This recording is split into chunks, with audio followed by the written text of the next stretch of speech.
Welcome to today's Bitcoin analysis. We will go over the general structure, the presidential winning odds, as well as the Bitcoin heat map. So let's get right into it. Let's start with the structure. As you know, today is the 5th of November, which is election day. We won't know who is going to be president just today. It's going to take some time till all of the votes have been counted, but I think we will see some major volatility already today, and we have seen this the past days. We've seen overnight a small pump, and as far as we are concerned with our structure, if you don't know yet, we're using Elliott waves as part of our structural analysis. We could have already bottomed.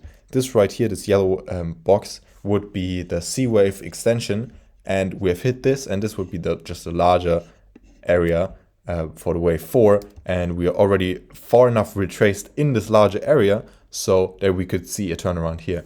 We hope we will see one more low, also because we have orders just below this current price. But in theory, we could have already bottomed and could now be seeing a rally into the elections. Looking at the odds, this is where it gets sort of interesting. Right here, President Trump has 61.5% and Kamala Harris 38.7%. But most importantly, this graph, because it visualizes the change over time.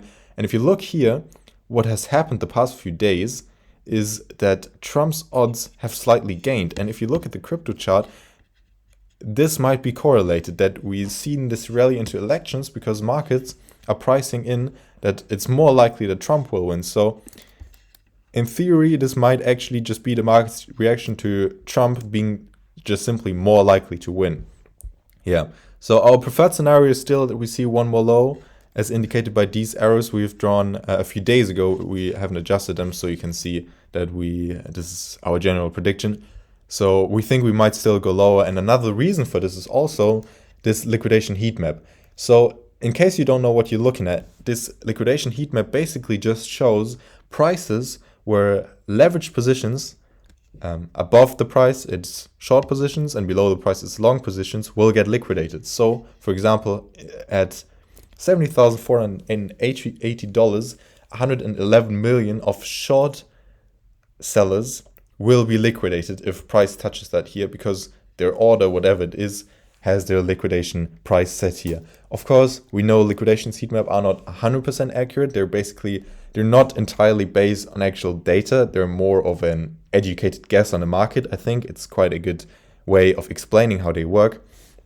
But still, they tend to work quite well, and they tend to predict whatever is going to happen decently well. And it's just another indicator, a framework to know where this market might go. So currently, however, it's not the best of indicators, because as you can see, there is quite a lot of liquidity sitting here around the all-time high, or this was us testing the all-time high. It's not quite the all-time high, but there's also a lot of liquidity just below. So what has happened the past days is, as this liquidity was building up, this didn't exist before, we were just chopping down this liquidity and liquidating some longs. But just as we were about to hit this area, which was basically what we thought would also get liquidated, but would be the last of the long liquidations, we're turning around in this move, which is sort of correlated to the Trump odds, where we're now going higher. So with this extreme volatility, with this extreme sort of news case that we have today, we can't really say what is going to happen, because there's a lot of liquidity below, there's a lot of liquidity above, and the catalyst, which is going to decide where the price is going to go, is basically impossible to actually predict.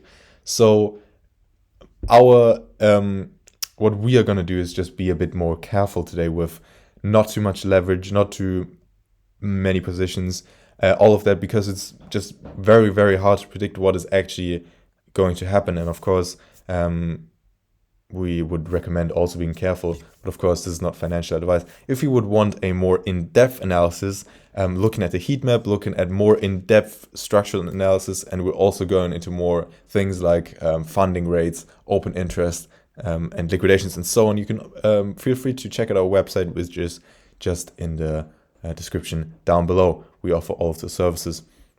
So yeah, just a small prediction on who's going to win this election. I think it's really hard to say. Markets have generally priced in Trump higher than Harris. And I also think that if Trump wins, it's just going to be better for crypto in the short and in the long term than if Harris wins. But of course, markets have generally reacted positive to whoever candidate is getting elected in the past. So the market is not going to crash just because a worse candidate is going to get elected. That's not how it has worked in the past. I don't think that's how it's going to work this time. So yeah, Harris might be a short-term crash, and long-term we will still see higher prices, and Trump may be a short-term pump, and long-term we will also see higher prices. So Trump generally the better option, but we will have to wait for the results, which we will have, I hope, this week, but I am not really sure about that. So yeah, that's it with our analysis. We think we might have already bottomed, but there's also a reason to go lower still. So yeah, if you're interested in a more depth analysis, more price analysis, trading signals, what we actually do, our actual trades and everything, please feel free to check out our website. And enough said, I'll see you in the next video. Bye bye.